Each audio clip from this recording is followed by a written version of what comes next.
வணக்கம் and welcome to office delicacy. இன்றைக்கி office டெலிகசியில் என்ன ஸ்பெஷல்னு பார்த்தீங்கன்னா மட்டன் ஊறுகா. மட்டன் ஊறுகானாவே ஸ்பெஷல் தான். இது அலுமினாட்டிஸ் நக்கலைட் சீரியஸில் வர அலுமினாட்டிஸ் வீடியோவை பார்த்து தான் இப்படி ஒரு ரெசிபி இருக்கிறதையே நான் தெரிஞ்சுக்கிட்டேன். அவ்வளோ சூப்பராக சொல்லியிருந்தாங்க. ஸோ அதை பார்த்துட்டு வாங்க. நல்ல கெடா ஆடா பார்த்து வெட்டுப்படாமல் உரிச்சு குடல், சுட்டு கொழுப்பு, ஈரல், எலும்புன்னு டிபார்ட்மெண்ட்டாக பிரித்து நல்லெண்ணெயை உருவி விட்டு எண்ணெய் பிசுப்பில் அப்படியே உப்பை போட்டு நீவி பிசைஞ்சு அப்படியே நூல் துணியில் கட்டி வெயிலில் வேக விட்டு நல்ல புளிசாரை விட்டு அப்படியே மண்பானை சட்டியில் கிண்டுனா எப்படி இருக்கும் தெரியுமா? இதுதாங்க இந்த வீடியோவை பார்த்ததுலேருந்து தான் இப்படி ஒரு ரெசிபி இருக்குது, அதை செஞ்சே ஆகணும், டேஸ்ட் பண்ணி ஆகணும்னு அந்த ரெசிபியை நான் செஞ்சேன். வீட்டில் உண்மையிலே ரொம்ப நல்லா இருந்தது. அந்த ஊறுகாய் ரொம்ப டேஸ்டியாக இருந்தது. இது வந்து நிறைய நாள் வச்சுக்கலாம், கெடவும் கெடாது. ஸோ சூப்பரான ரெசிபி. அதுவும் இந்த லாக்டவுன் டைமில் உங்களுக்கு ஒரே நாள் வந்து மட்டன் வாங்கிட்டு வந்து நீங்கள் இதை செஞ்சு வச்சுட்டிங்கன்னா எவ்ரிடே நான்வெஜ் தான். ரொம்ப சூப்பராக இருக்கும். ஸோ வாங்க எப்படி செய்கிறதுன்னு பார்க்கலாம். ஸோ இந்த ஊறுகாய் செய்கிறதுக்கு ஃபஸ்ட்டு 1/4 கிலோ போன்லெஸ் மட்டன் எடுத்துக்கிட்டேன். ஸோ அந்த 1/4 கிலோ போன்லெஸ் மட்டனுக்கு ஒரு எலுமிச்சப்பழ சைஸ் வந்து புளியை வந்து நல்லா ஊற வச்சு வச்சுருங்க ஃபஸ்ட்டே. ஸோ இப்போ இந்த மட்டனை நல்லா வாஷ் பண்ணிவிட்டு நல்லெண்ணெய் இந்த மாதிரி ஒரு குழிக்கரண்டியில் நல்லெண்ணெய் எடுத்து அதை ஊற்றிட்டு அண்ட் தென் இதுலேயே கொஞ்சம் மஞ்சள், அதுக்கப்புறம் கல்லுப்பெல்லாம் போட்டு நல்லா மிக்ஸ் பண்ணிடுங்க.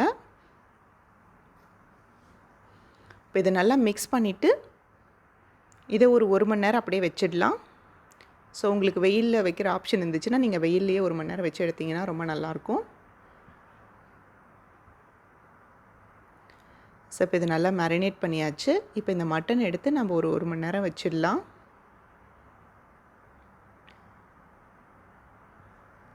ஸோ இப்போ பார்த்திங்கன்னா நான் போன்லெஸ் மட்டன் தான் வாங்கினேன். ஸோ போன் இருக்கிறதும் நீங்கள் செய்யலாம், பட் போன்லெஸ் செய்யும் போது சாப்பிட்றதுக்கும் ரொம்ப நல்லாயிருக்கும், குழந்தைங்க சாப்பிட்றதுக்கும் நல்லாயிருக்கும். ஸோ அதனால் நான் போன்லெஸ் மட்டனில் இதை செஞ்சேன்.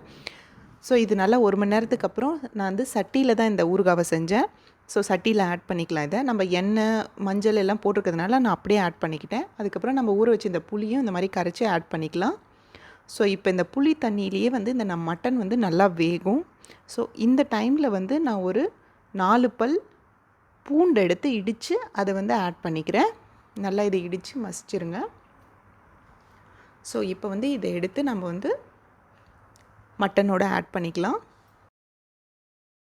ஸோ இப்போ நல்லா இந்த மட்டன் வேகட்டும். இந்த மட்டன் வேகிற டைமில் இந்த ஊறுகாய்க்கு தேவையான மசாலா நம்ம ஒன்று ரெடி பண்ணி எடுத்துக்க போகிறோம். ஸோ இந்த மசாலாவுக்கு 1/2 டீஸ்பூன் வந்து கடுகு, 1/2 டீஸ்பூன் வெந்தயம், அண்ட் தென் 1/2 டீஸ்பூன் ஜீரகம், அண்ட் 1/2 டீஸ்பூன் சோம்பு, தென் ஒரு சின்ன பட்டை, அண்ட் தென் 4 பீஸ் லவங்கம். இதெல்லாம் நல்லா ட்ரை ரோஸ்ட் பண்ணிக்கலாம். இது ரொம்ப கருகிடக்கூடாது, நல்லா லைட்டாக சூடானா போதும்.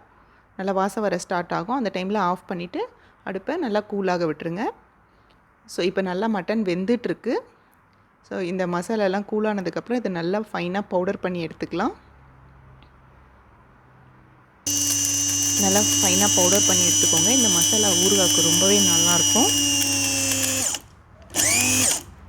இப்போ பாருங்கள், இந்த மசாலா ரெடி ஆகிடுச்சு.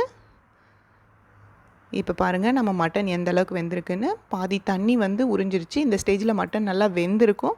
பட் வெந்தாலும் இந்த தண்ணியெல்லாம் இந்த மாதிரி வத்துற வரலும் இது நல்லா வேக வைக்கணும். ஸோ அதுக்கப்புறம் ஒரு சின்ன கடாயில் நீங்கள் வந்து இந்த மாதிரி நல்லெண்ணெய் ஊற்றிட்டு கடுகு, கருவேப்பிலை தாளிச்சிடலாம்.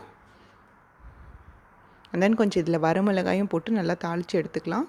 இதுக்கு வந்து நல்லெண்ணெய் ஊற்றுனீங்கன்னா தான் நல்லாயிருக்கும். ஸோ வரமிளகாய் ஆட் பண்ணிவிட்டு கருவேப்பிலையும் ஆட் பண்ணிக்கோங்க. ஸோ இது நல்லா பொரிஞ்சதுக்கப்புறம் இதை எடுத்து நம்ம வந்து மட்டனில் ஆட் பண்ணிக்கலாம். மட்டன் வந்து நல்லா தண்ணி சுண்டுற அளவுக்கு வெந்திருக்கணும். ஸோ அந்த டைமில் தான் இதை ஆட் பண்ணணும். ஸோ இப்போ பார்த்திங்கன்னா இந்த எண்ணெயிலேயே இந்த மட்டன் நல்லா கொஞ்சம் பொரிய ஆரம்பிக்கும். இது ஒரு 2-3 மினிட்ஸ் இந்த மாதிரியே இதை வந்து நல்லா மிக்ஸ் பண்ணிகிட்டே இருங்க. இந்த மட்டன் எல்லாம் நல்லா அந்த எண்ணெயில் மிக்ஸ் ஆகி நல்லா பொரிஞ்சு நல்லா சூப்பராக வரும், வாசமாக இருக்கும். ஸோ இந்த டைமில் வந்து நம்ம வந்து அரைச்சி வச்சுருக்கிற மசாலாவை ஆட் பண்ணிக்க போகிறோம். மசாலா ஆட் பண்ணிவிட்டு இதில் வந்து காரத்துக்கு தேவையான அளவு மிளகா பொடியும் ஆட் பண்ணிக்கோங்க. மிளகாய்த்தூள் ஆட் பண்ணிக்கலாம். ஸோ இதுக்கு நல்லா கல்லுப்பு நம்ம ஃபஸ்ட்டே ஆட் பண்ணியிருக்கோம். இப்போ பார்த்தீங்கன்னா எல்லா டேஸ்ட்டும் சரியாக இருக்கும். உங்களுக்கு தேவையாக இருந்தால் கல்லுப்பு இன்னும் கொஞ்சம் ஆட் பண்ணிக்கலாம். பாருங்கள், சூப்பராக மட்டன் ஊறுகாய் ரெடி ஆகிடுச்சு. ஸோ என்னோடது எல்லாமே ஒரே டைம்லேயே டேஸ்ட் எல்லாமே கரெக்டாக இருந்துச்சு. ஸோ இப்போ ஸ்டவ் ஆஃப் பண்ணிவிட்டு சர்வ் பண்ண வேண்டியது தான்.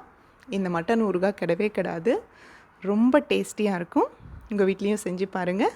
அண்ட் தேங்க்யூ ஃபார் நக்கலைட்ஸ் இந்த ரெசிபியை கொடுத்ததுக்கு. எங்கள் வீட்டில் எல்லாருக்கும் ரொம்ப ரொம்ப பிடிச்சிருந்தது. மறக்காமல் ABIS DELICACY சப்ஸ்கிரைப் பண்ணுங்கள். பெல் ஐக்கானையும் கிளிக் பண்ணி வச்சுக்கோங்க. அப்போ தான் நான் போஸ்ட் பண்ணுற ஒவ்வொரு வீடியோவும் உங்களுக்கு வரும். தேங்க்யூ.